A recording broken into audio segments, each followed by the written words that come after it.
Hello mọi người, hôm nay Thảo sẽ phỏng vấn một anh thợ xăm Blackwork ở Sài Gòn. Thì anh thợ xăm đó tên gì thì mời mọi người đi theo Thảo. Bây giờ mình sẽ qua thăm ảnh một cái. Anh qua thăm anh đây. Rồi vô Giới thiệu với mọi người. biết hả?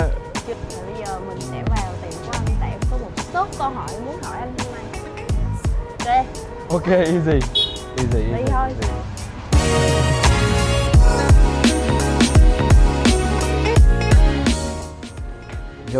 Vô. Đây là studio mới. Anh mới dọn vô cách đây được tầm tháng. Cái này là cái tranh xưa giờ vẽ mà kiểu mấy cái nào mà kiểu mình ưng cái mình để nó lên, thì đây là cái thế giới mới của anh. Xinh xắn mà.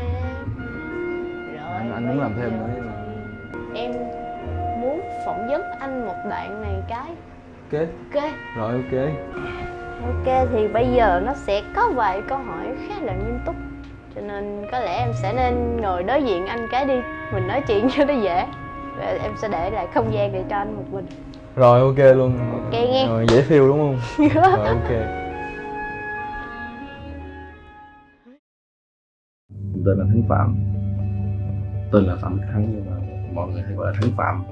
Rồi một rất là nhiều tên khác. Nếu như mà tính từ cái lúc mà bắt đầu lần đầu tiên cầm máy luôn á là cũng 7 năm hơn. Nhưng mà còn lúc mà bắt đầu làm hình lên da người ta là bắt đầu đi theo cái con đường xăm luôn là được tầm 5-6 năm tới. Thể loại mà hay làm là Blackwork Flash, không phải là truyền thống mà cũng không phải là hình new school, nó giữa. Nó chỉ đơn giản là nét to, đơn sắc, có tông màu đen, tông màu xám, pipeline, rồi có mấy cái dạng nét mỏng rồi có dot work phối lại với nhau.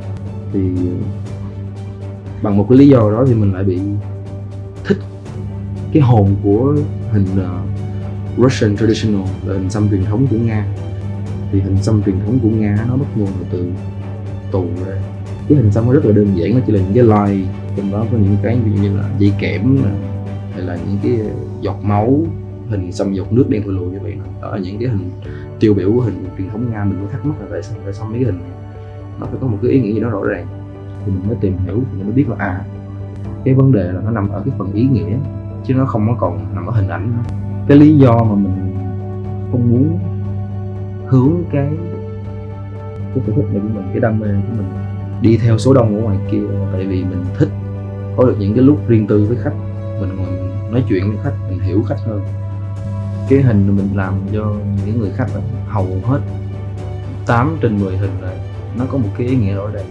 Có một cái hình nó là hình xăm chữ nhưng mà nó là bự bằng trước ngực người. Thì cái dòng chữ đó nó ghi là stray from the path.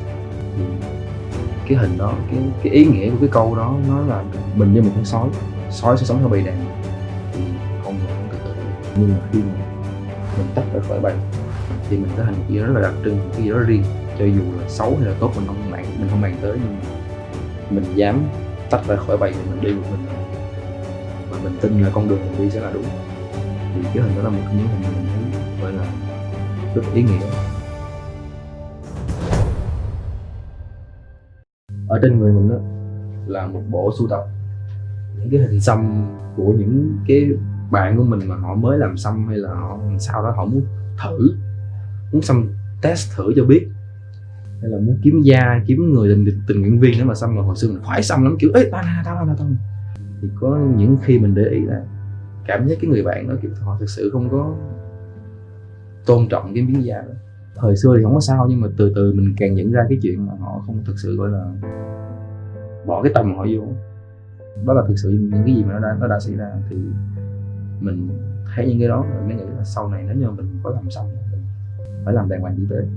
Cho dù là làm cho bạn, cho dù là làm cho bạn, cho bất kỳ ai thì mình phải tôn trọng cái miếng da đó. Tại vì họ đã trả một cái khoản phí, hoặc là họ đã sẵn sàng tới đây và họ đưa một cái phần nào đó trên người họ cho mình, và mình xăm lên và cái hình đó sẽ nằm vĩnh viễn ở trên người họ. Thì mình bắt buộc là phải có trách nhiệm với cái khoản đó và làm hết sức có thể cho dù lúc đó mình có thể là kỹ năng còn kém, xong còn xấu, nhưng mà phải làm hết sức có thể. Những lúc mà chạm kim như vậy mình thấy sợ, không phải là mình sợ kiểu như là bị áp lực bởi người khách, người ta căng quá hay sao, nhưng mà mình sợ là tại vì cái này sẽ theo người ta tới suốt đời. Mình sợ mình không biết là người ta có cảm thấy hài lòng với cái này không, cho dù nó đẹp nhưng mà không biết người ta có thực sự hài lòng không. Mình sợ nữa là mình sợ là mình vừa làm cho họ trở thành một con người đại khái là một con người khác với những người mà lần đầu tiên xăm hình, mà mình xăm cho họ một cái, tức là họ giống như là mình đã đánh dấu họ, mình dắt họ đi qua một cái thế giới khác, cái thế giới mà họ sẽ bị chỉ trích. Cái khó khăn đầu tiên là cái chung đó là gia đình, tại vì khi mà làm xăm á thì cái thời ngày xưa làm xăm là rõ ràng là nó mang nhiều định kiến.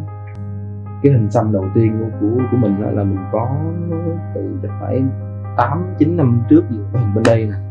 Cái số lượng người mà mang hình xăm là người bình thường ít lắm, hầu hết là họ sẽ làm một cái gì đó tiêu cực ở trong cái xã hội này. Hàng xóm, gia đình, người ta nhìn vô người ta kiểu cháu làm cái gì mà xăm tùm lum ta la rồi, cái gì mà chắc là dân trộm cắp đi đâu, đi tù đi đâu. Cái thời gian mà bị người gia đình bu lại nói là cái bữa đó là lên nhà bà nội ăn tối, là mọi người nói là Bi bây giờ làm tattoo. Mình kiểu dạ, mà kiểu mình trả lời kiểu không có tự hào cho lắm, tại vì mình biết mình không có ưa. Ngày xưa có thời gian đang làm xong tự nhiên cái bà đạp cửa vô chửi wow, rồi khách bỏ về luôn, mình còn khóc không phòng, tại vì đang làm giữa chừng xong cái chữ đầu tiên đó là chữ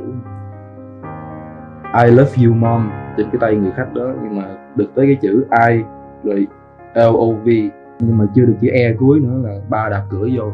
Giờ nó còn để nguyên cái chữ nó không thành treo, nó kêu kỷ niệm vui để mà. Xong rồi mọi người bu vô coi như là nói tụi mình làm không, cái mình cũng bị lung lay cái ý chí, kiểu như là mình có thể làm những chuyện khác tốt hơn việc này. Mình cũng về nhà rồi cũng nản, cũng bỏ xăm cũng một thời gian. Hên là có nhiều người bạn gái cũ, những người anh em xung quanh cũng giúp đỡ nhiều ở trong cái việc mà động viên cho mình cái động lực đi tiếp. Cái người mà đầu tiên mình sẽ luôn luôn nhắc tới khi mà mình nói chuyện về quá khứ làm xăm của mình hay là những người anh em mình, đó là anh Cà Chua, đó là anh Trung Nhật An. Anh là cái người dạy xăm cho mình mà không lấy tiền, cho mình sử dụng thiết bị, cũng như là coi như là mình ghé qua đó như chơi hàng ngày thân với ông. Bên cạnh đó mình có những người anh em, ví dụ như là Nhân Gấu, ví dụ như là Ngô Phát Đạt, ví dụ như là Đặng Thảo và rất nhiều người khác. Nhưng mà những người mình để tên vừa là những người mình rất respect, tại vì họ bắt đầu từ không có gì và cuối cùng họ có được như ngày hôm nay, và họ đồng ý là mỗi người có một cái lựa chọn khác nhau. Nhưng mà cái mà mình cảm được từ những cái bạn đó là họ thực sự làm bằng cái tâm huyết của họ, chứ họ không có bị chạy theo danh tiếng, họ không có bị chạy theo tiền bạc nữa. Rất là respect những người, thực sự rất là respect. Mình shout out cho tất cả những bạn đó. Đây này là nguyên một cái bộ sưu tập những cái hình mà mọi người nghĩ là hình rác, nhưng mà mỗi cái này á, ví dụ như trên đây là 10 hình đi thì hết 8 hình có ý nghĩa.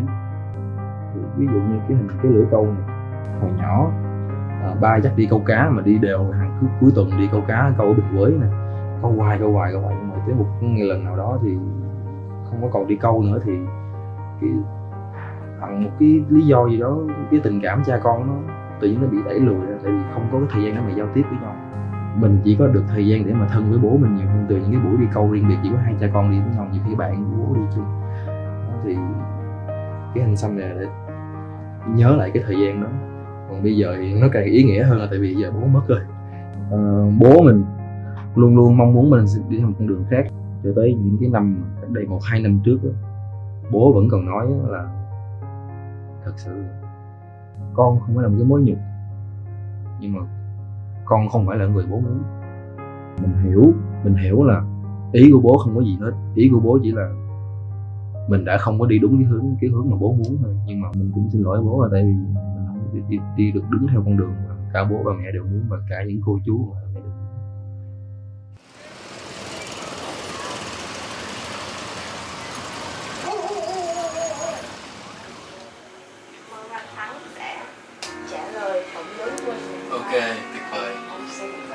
Được. Được, lúc nào cũng sẵn sàng mình cưới đâu đó. Gặp mọi người ở video sau nha. Bây giờ anh Thắng đi ra bỏ mình ở đây rồi. Ok, bye bye mọi người. Rồi rồi. Đừng làm như vậy. Ok, được được.